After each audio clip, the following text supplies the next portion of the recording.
नमस्कार दोस्तों, मेरा नाम है प्रदीप चौहान। बात समझनी है तो पूरी सुननी होगी। इससे पहले कि मैं बात आगे बढ़ाऊं, ज़रा ये छोटी सी दो बातें सुन लीजिए।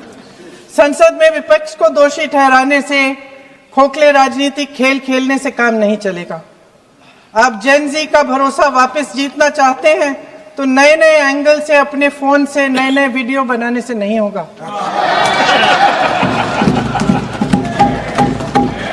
प्रधानमंत्री जी को कैमरे का एंगल नहीं, दिल का एंगल बदलना पड़ेगा।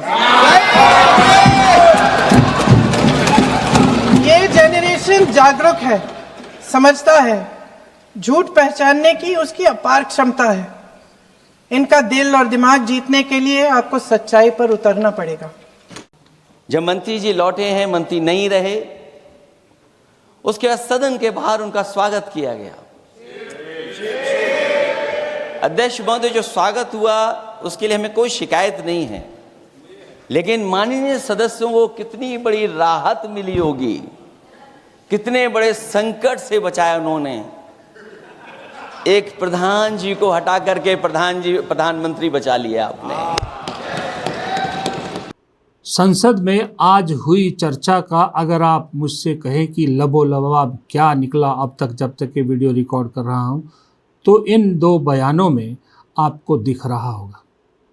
इन दो बयानों से आप आइडिया लगा सकते हैं कि विपक्ष ने सरकार को आईना किस कदर दिखाया है। लेकिन अभी मैं बात प्रियंका गांधी की करना चाहूँगा।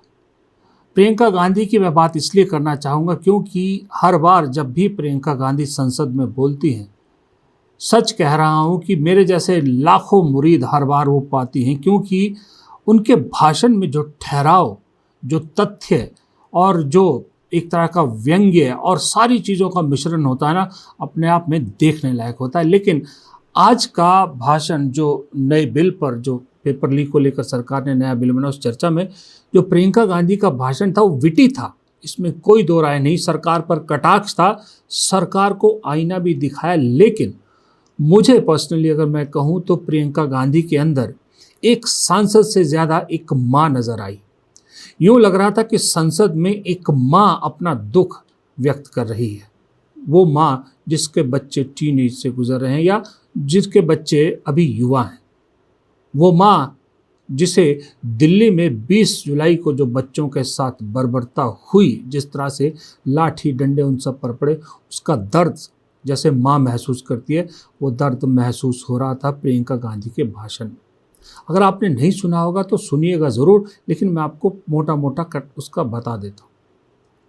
जब प्रियंका गांधी ने भाषण शुरू किया, जब उन्होंने एक कहानी सुनाई, कहानी क्या सुनाई, एक घटना सुनाई कि जब वो और राहुल गांधी उस दिल्ली प्रदर्शन में जब पुलिस वालों के डंडों से घायल होकर एक लड़की से मिलने गए, तो उसकी माँ ने कैसे उन्हें आईना दिखाया कि राजनेताओं का क्या हाल दिल में, जो है उसकी माँ के दिल में कितना दर्द था नेताओं को लेकर, सिर्फ इसलिए कि उसकी बेटी का वो हाल सरकारी आदेश नहीं किया, सरकारी पुलिस नहीं किया।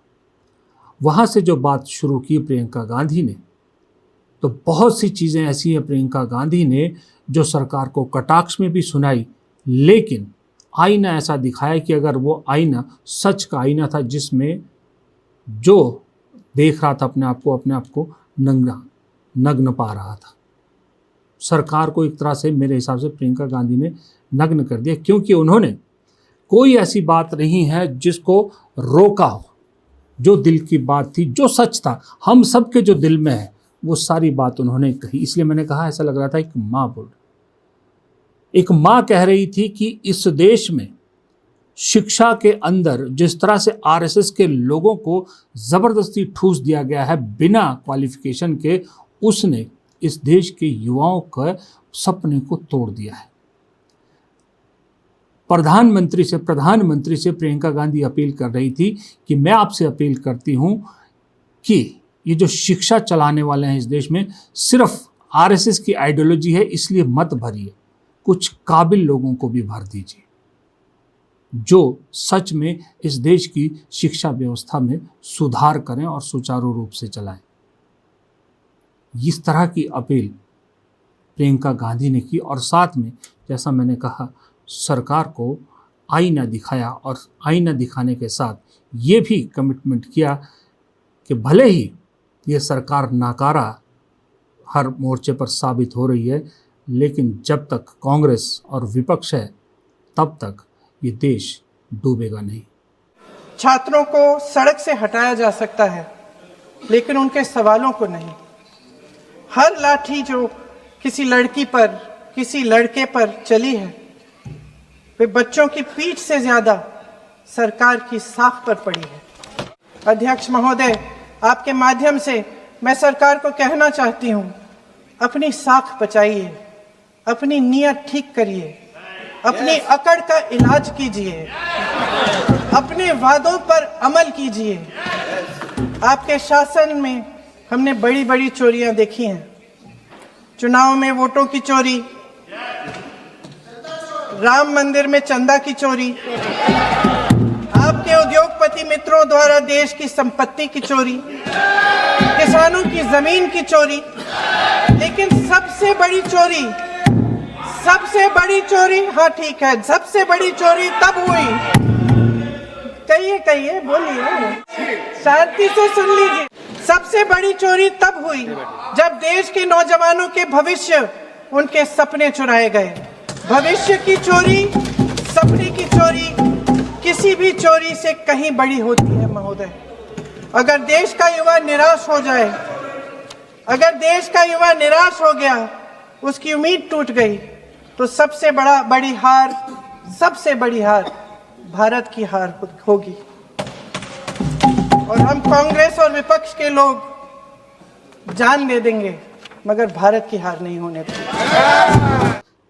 प्रियंका गांधी ने उस पर भी कटाक्ष किया जो धर्मेंद्र प्रधान का जिस तरह से स्वागत हो रहा, और नए शिक्षा मंत्री को लेकर भी उन्होंने बिल्किस बानो के रेपिस्ट को जब छोड़ा गया था उन पर उनके दिए बयान का जिक्र किया, जिसको लेके जाहिर सी बात है ट्रेजरी बैंक चिढ़ गया और सबूत मांग रहा था।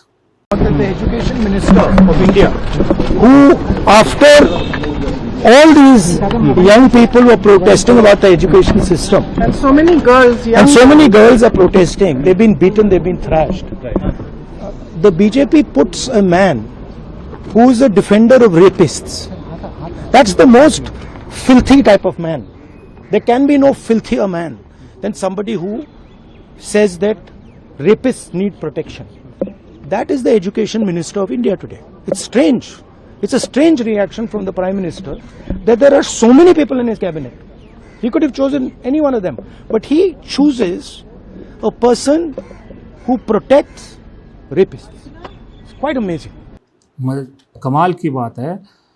प्रियंका गांधी कहती हैं कि मैं उस अखबार के जो है जिस अखबार में छपा था कि प्रहलाद जोशी ने क्या कहा था उसको सदन में सबमिट कर दूंगी, उसके लिए ट्रेजरी बैंक तैयार नहीं। लेकिन निशिकांत दुबे किताबों का जिक्र करते हैं, उन किताबों के आधार पर सब कुछ सदन में अलाउ कर दिया जाता है। वही निशिकांत दुबे आज भी तकलीफ में नजर आ रहे थे, क्योंकि पूरे भाषण में प्रियंका गांधी का सिर्फ एक ही पॉइंट ऐसा मिला बीजेपी को या ट्रेजरी बैंक को जिस पर हो हल्ला कर पाए, वरना जितनी देर प्रियंका गांधी तकरीबन आधा घंटा बोली, पिन ड्रॉप साइलेंस एक तरह से बनी रही, क्योंकि बात ही वो इस तरह की कर रही थी।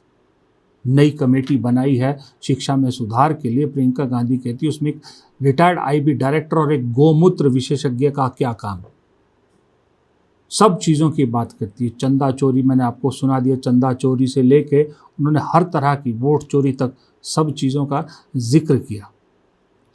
जब सवाल प्रियंका गांधी पूछ रही थी तो सामने ट्रेजरी बैंक से एक कटाक्ष आया कि कांग्रेस ये सवाल पूछ रही। उन्हें लगा कि उसी तरह की कांग्रेस होगी जो पहले होगी, लेकिन प्रियंका गांधी ने जो जवाब दिया ना, जिसको भी वो जवाब दिया, हमें टीवी पर नहीं दिखा किसको वो जवाब दिया, प्रियंका गांधी ने जो जवाब दिया ना, उसमें न कटाक्ष कई जगह पर दिखा, कई जगह पर एक माँ का दर्द दिखा, तो यहाँ पर एक माँ का गुस्सा और एक कांग्रेस की नेता का गुस्सा भी दिखा। क्या जरूरत थी उन छात्रों पर आंसू गैस चलवाने की, उन पर लाठियां बरसाने की, उन पर वाटर कैनन्स चलवाने की? क्या जरूरत थी उन नौजवान लड़कियों को जलील करते हुए उनके कपड़े फाड़ने की, उनको बेरहमी से गंदी तरह पिटवाने की? देश के युवाओं पर पैलेट गन्स और AK-47 चलवाने की क्या आवश्यकता थी? क्या वे आतंकवादी थे? क्या आतंकवादी हैं? टेररिस्ट हैं? हाँ, कांग्रेस बोल रही है। हाँ, कांग्रेस बोल रही है। जवाब दीजिए, जवाब दीजिए। कांग्रेस बोल रही है, जवाब मांग रही है, जवाब दीजिए।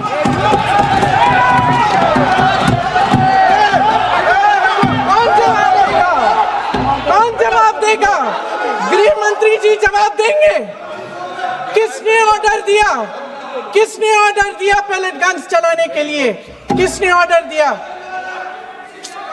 आपके माध्यम से मैं पूछती हूं अध्यक्ष महोदय, किसने ऑर्डर दिया? प्रधानमंत्री जी ने दिया? गृह मंत्री जी ने दिया? जवाब देंगे? पूरा देश पूछ रहा है, सिर्फ कांग्रेस पार्टी नहीं पूछ रही है, पूरा देश पूछ रहा है। अध्यक्ष महोदय, देश के माता पिता पूछ रहे हैं, छात्र पूछ रहे हैं, अध्यापक पूछ रहे हैं, पूरा देश आज ये पूछ रहा है। और आपकी जिम्मेदारी बनती है कि आप इस सवाल का जवाब दें।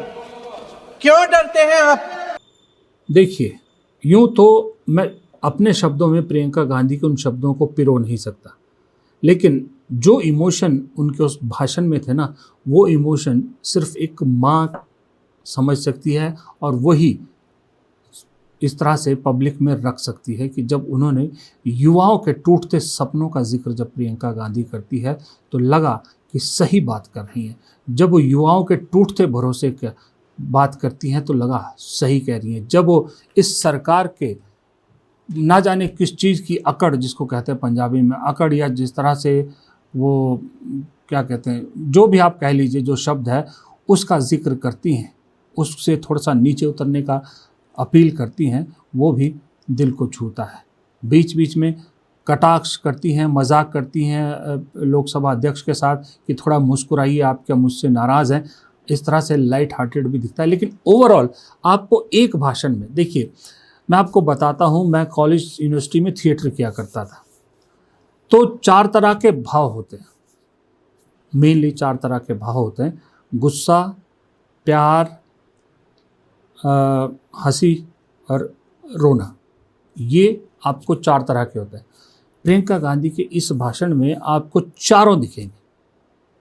जब वो प्रियंका गांधी का गुस्सा, एक माँ का दर्द जब बयां करती है तो उसमें दिखता है।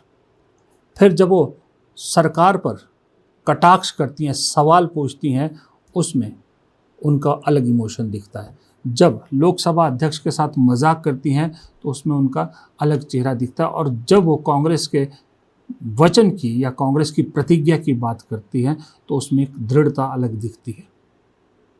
इसलिए सही में बताऊं, ईमानदारी से बताता हूँ, मुझे राहुल गांधी से ज़्यादा प्रियंका गांधी के भाषण का इंतज़ार रहता है।